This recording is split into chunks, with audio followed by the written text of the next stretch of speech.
are you? Thanks for joining us. I am thrilled and I love the work that you do. This is just so powerful. It's so important for my MS community. So thank you.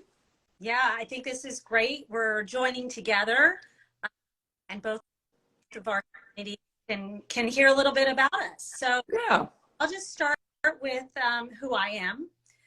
My name is Mia Lewis. I am the manager for First Descents. First Descents is a nonprofit. We provide life-changing outdoor adventures for young adults impacted by cancer and MS. And yeah, it's right up our alley for us to be talking. I have about 28 chefs on our roster. Great. So just to give you a little bit of a background, we've been, providing programs for 20 years, but we added MS just in 20. How I found you. I learned real quick how powerful and renowned are in the MS community. Our chefs, we, had to pivot some of our menus and nutrition with this. Excellent. I love it. So yes, so I'm super excited to have you. Okay, I'll do a little introduction of who you are and give everyone a little bit of a background, and then we'd love to hear your story of, from your diagnosis to where you are and what you're working on, if that's okay. So go ahead. Please go ahead. Okay, so this is Dr. Terry Wahls. She is a clinical professor of medicine at the University of Iowa, where she conducts clinical trials. She also is a patient with secondary progressive multiple sclerosis, which confined her to a tilt-recline wheelchair for 4 years. Dr. Wahls restored her health using a diet and lifestyle program she designed specifically for her brain and bike to work each day. She is the author of the Wahls Protocol, How I Beat Progressive MS Using Paleo Principles and Functional Medicine, the Wahls Protocol, a radical new way all chronic autoimmune using paleo principles, and the cookbook, the Wahls Protocol Cooking for Life, the revolutionary modern paleo plan for all chronic autoimmune conditions. And I have to tell you that when we first introduced this to our programs in our MS community, they were thrilled. They obviously knew we were trying to get as connected with their community. So that's why this timing for us as we go into our season is so important for them to hear you and hear how our involvement with you is. So yes, we'd love to hear you share your story. So real briefly, it was in 2000, I developed weakness in my left leg, saw my neurologist who did a big workup and learned I had multiple sclerosis. Being a physician, I sought out the very best MS center in the country, saw their best physician, took the newest drugs, and still 3 years later, I'm in a tilt-recline wheelchair. And that's when I decided I have to go back to reading the basic science and really answer, am I doing all that I can? I'd adopted the paleo diet. I decided that mitochondria were the driver of disability, so I created a supplement cocktail for my mitochondria. Helped a little bit. I discovered a study using electrical stimulation of muscles and talked to my physical therapist, convinced him to let me try. It hurt bad, I mean really quite bad, but I felt great after doing that. He said it was the endorphins, so we added that to my physical therapy. And now, then I discovered the Institute for Functional Medicine. I take their course. I have a longer list of supplements. Then I have a really big aha, like what if I redesign my paleo diet that I've been doing for 5 years already based on all these supplements, where they are in the food supply. And I start this new way of eating December 26th, 2007. Now at that time, I'm so weak I cannot sit up in a regular chair. I'm either in bed or in a zero gravity chair with tilted back with my knees higher than my nose. I begin to have brain fog. I have trigeminal neuralgia, so it's electrical face pain, which is really quite horrible. And so it's very clear to me I'm destined to become bedridden, demented, and dying due to intractable pain. And that's when I've added E-stem. I have all these supplements. I've redesigned my paleo diet, not to get better, because I know I have progressive MS, secondary progressive MS, that functions once lost are not coming back. I'm doing all of this to keep what I've got a little bit longer. And a month after this new way of eating, my pain is less, my fatigue is less, and my physical therapist says, Terry, you're getting stronger. He advances my exercises. So now I'm doing 10 minutes twice a day, then 15 twice a day, then 20 twice a day, then 30 twice a day.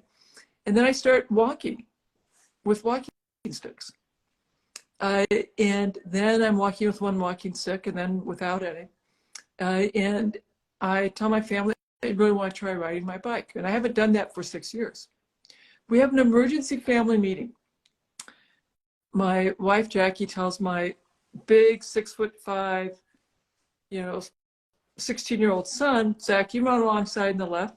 Tells my 13-year-old daughter, who's 5'7", you run alongside in the right, and Jackie will follow. We get on my bike, and I bike around the block. But that big 16-year-old boy, he's crying. My 13-year-old, she's crying. Jackie's crying. And when I talk about that, I still cry, because you see, that was the moment I understood that our understanding of secondary progressive multiple sclerosis is incomplete. And who knows how much recovery might happen. So I'm biking every day, a little bit more. I'm doing more of my E-stem. And in October, Jackie signs me up for the Courage Ride, 18.5 miles. And when I cross the finish line again, we're all crying. My kids are crying, Jackie's crying, I'm crying. And this fundamentally changes how I think about disease and health. It changes the way I practice medicine, and it changes the focus of my research. So I've done multiple clinical trials. We've done 7 trials, which consistently show that, yes, diet and lifestyle matter. And we're in our 8th clinical trial. And these ideas that I had that diet matters, lifestyle matters, which were crazy. I was banned and condemned in 2008 for being so radical, so dangerous. Now I'm being heralded as this brilliant innovator who led the way and is the grandmother of dietary intervention studies in the study of MS. It takes 30 years to change the standard of care. I'm 15 years into it. We now get our manuscripts into neurology, the highest impact journal of all. So I'm not so crazy anymore. And it's very satisfying. We're not done. My big, hairy, audacious goal is to change the standard of care so that everyone, when they're diagnosed with MS or any neuroimmune condition, are told, you have to address your diet and do it as a family. It'll be good for you, for your children, for your spouse. And that there are a bunch of diets that you can choose from that are helpful. And these are the diets that you could consider, and pick one that you and your family could adopt. I love that. Thank you so much. That's such an inspiration. Something you said that I want to touch on is you can use different diets, Yes, correct? absolutely. One of the things that we learned, and maybe you can, shed some light on this, is we have been doing the oncology community for 20 years before MS joined. And we learned real quickly how it wasn't the same, and we couldn't have the same particular diets because of what they were experiencing, the symptoms they were experiencing in their bodies. Can you touch on that a little bit? Yeah. So, yeah, actually, this is very timely. We do have a number of cancer patients that we work with. And my message for the cancer patients is that we know cancer cells really like sugar and glucose, and that's their fuel. Our cells are very adaptive. Our cells can burn sugar, they could burn amino acids, or they could burn fat. So if you reduce your sugar intake, reduce your carbs, have more protein and fat, your cells are doing well, and the cancers are not as responsive. They aren't doing as well. And so they're more vulnerable to the radiation therapy, the chemotherapy. You'll have fewer adverse events from a chemotherapy or radiation therapy if you're on a lower carb diet. I think there are more oncologists that are embracing intermittent calorie restriction or intermittent fasting or ketogenic diets that are timed to match chemotherapy. Yeah, thank you. That's great information. Moving a little bit into the lifestyle changes. Yeah. That you had made. I want to go back on your story of the bike.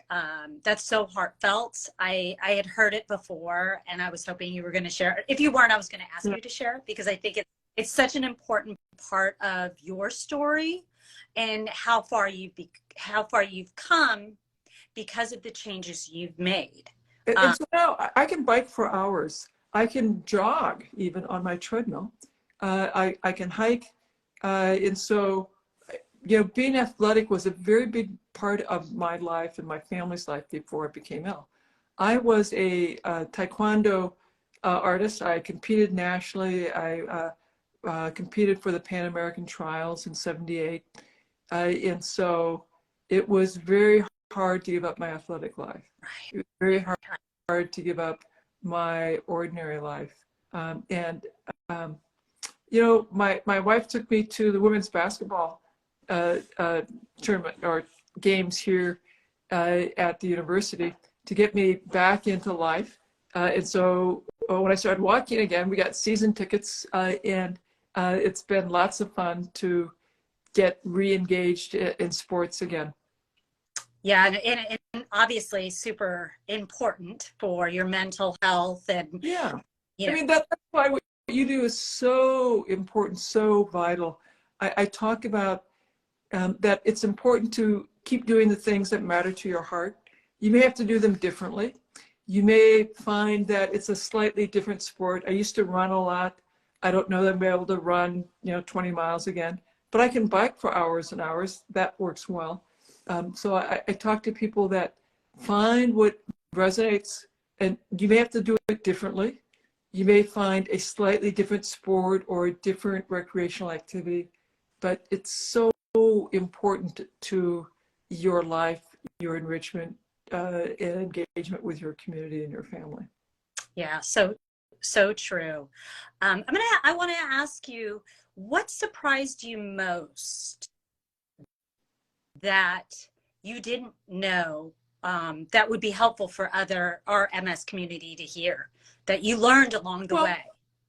I used to think everybody had to start with diet, that was the place you needed to start. Now I realize, no, you need to start where you want to start. So I talk to my patients that we have the food domain, the inner self-talk domain, the stress reduction, the detox domain, physical activity, and they're all very helpful. What I want to know is where you would like to start. We want to have you be successful. Pick a small next step.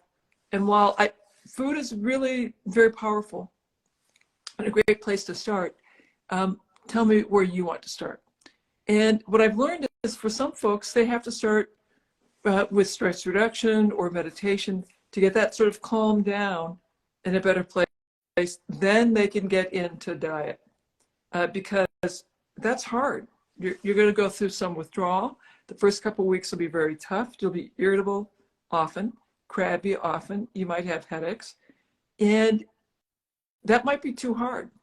It may be easier to begin a daily meditation, a mindful practice, a daily affirmation practice, get those skills up, and then you're ready to take on more challenging. So the thing that I've learned is I have to listen more deeply to my patients. Mhm. Right, right. That's great. In talking, it aligns very similar, what you're saying to the cornerstones of First Ascents: nutrition, mind, and adventure.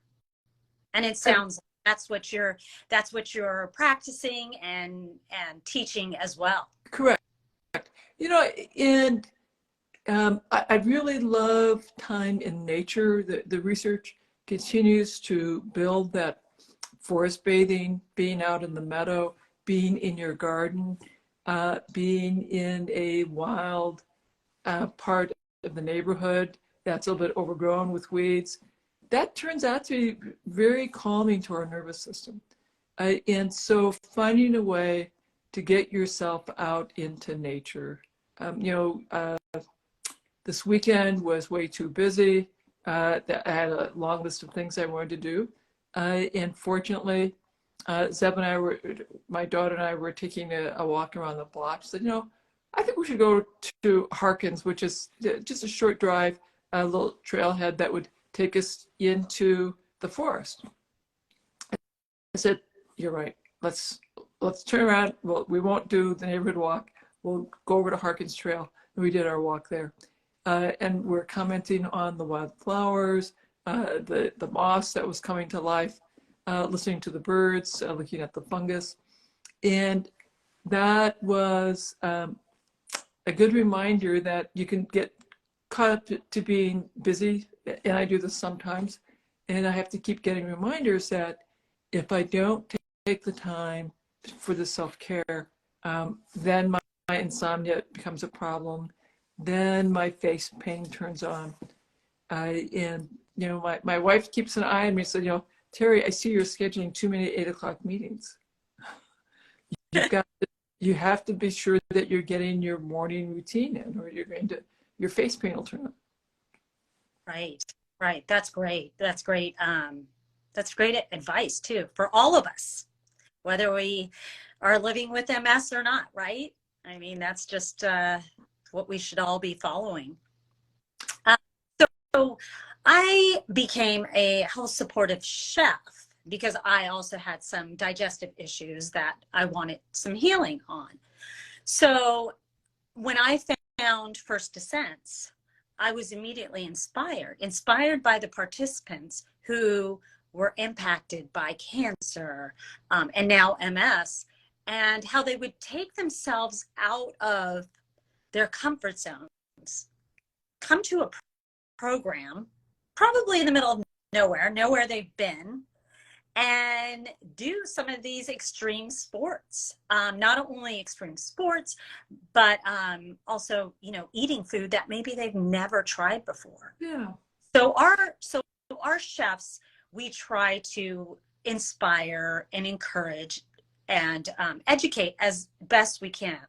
And when we watch these participants come off of the program inspired the way they are, that's what keeps myself inspired to keep doing what I'm doing. So I have that question to ask you. What keeps you inspired to continue these research and clinical trials and do what you're doing?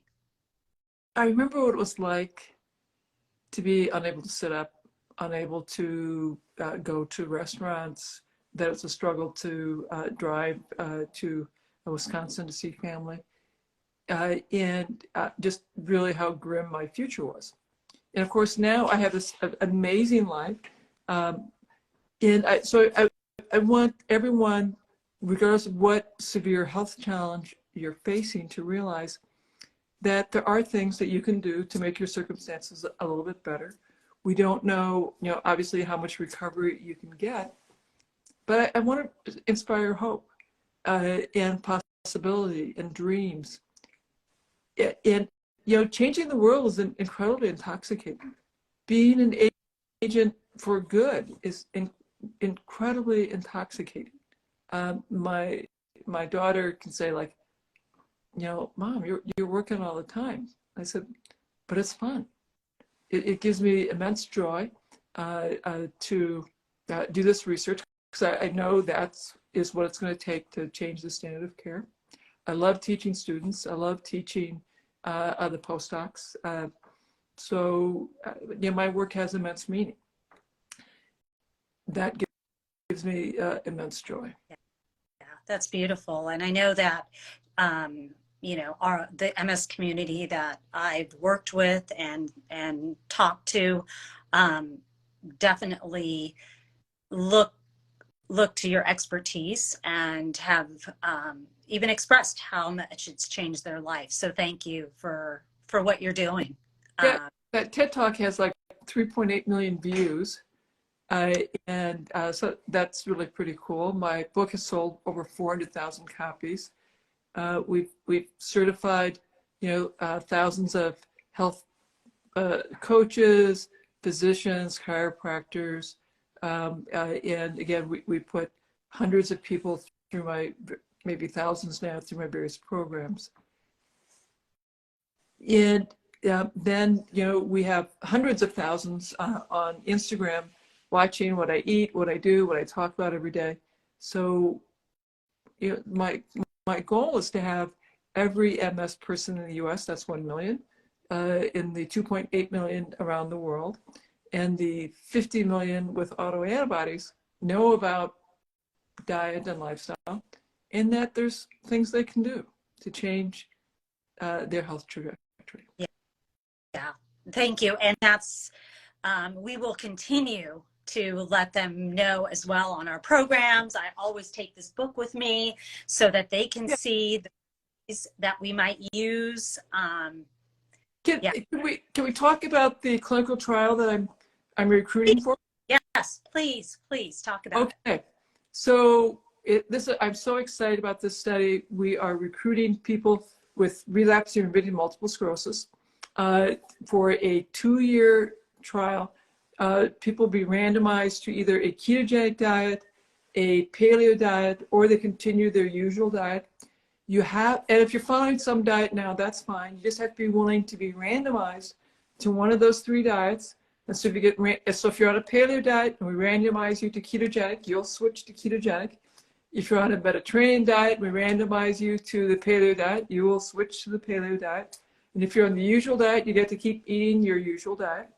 You'll come to Iowa. We do all the assessments. We then randomize you to one of those 3 diets.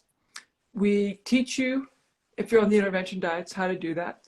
You come back in 3 months for some repeat blood work, and then you come back in 24 months. And one of the measures that we'll be measuring is MRIs. We look at brain volume and change in brain volume over time. It is my hypothesis that if we teach people how to eat well, we can protect your brain. Because we know people with MS, our brains are shrinking at 3 times as fast as occurs in healthy aging, so about 1% per year, which is why we have higher rates of brain fog, anxiety, depression, early dementia. But I think, because I see this in my clinical practice, when I get people fired up about eating well, we can slow the rate of brain volume loss. So that'll be, I think, one of the most interesting findings that we'll have. We're recruiting 156 people. We have 72 in the study, so I've got about 83 slots left. I think I'll be recruiting for another year. You can screen at terrywahls.com/MS study. Again, that's terrywahls.com/MS study. There'll be more information about the study there, a short little video, and you click the box where you complete the survey that begins the process.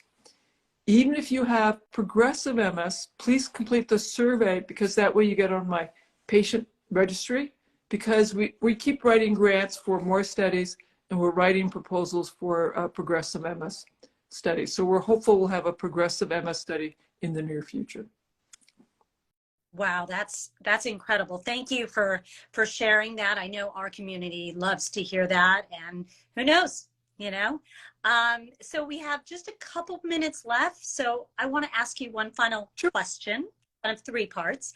Um, what three pieces of nutrition information could you give our MS community if you could only give three? I know you could give Yeah. plenty, but So it's always easier to add the good foods than it is to take away the hard foods.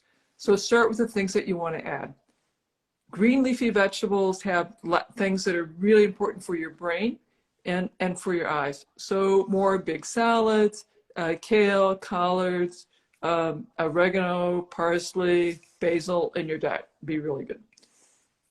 Number two, organ meat, liver, heart, tongue, also really good. Great source of B vitamins and great source of vitamin B12. Liver prepared correctly is absolutely delicious. If you can't stand that, think about taking a organ meat capsule, 1 or 2 a day. And three, have either grass-fed, grass-finished meat or wild fish, so you have some naturally omega-3s in your diet. beautiful. Thank you so much. Thank you, Terry, for joining us in our community today. Hopefully, you know, our community will join yours and That would be lovely. thank you so much. I appreciate you taking the time Thank you. for us today. Much love to you and your community, and thank you for the wonderful work that you were doing. Thank you. You as well. Bye-bye.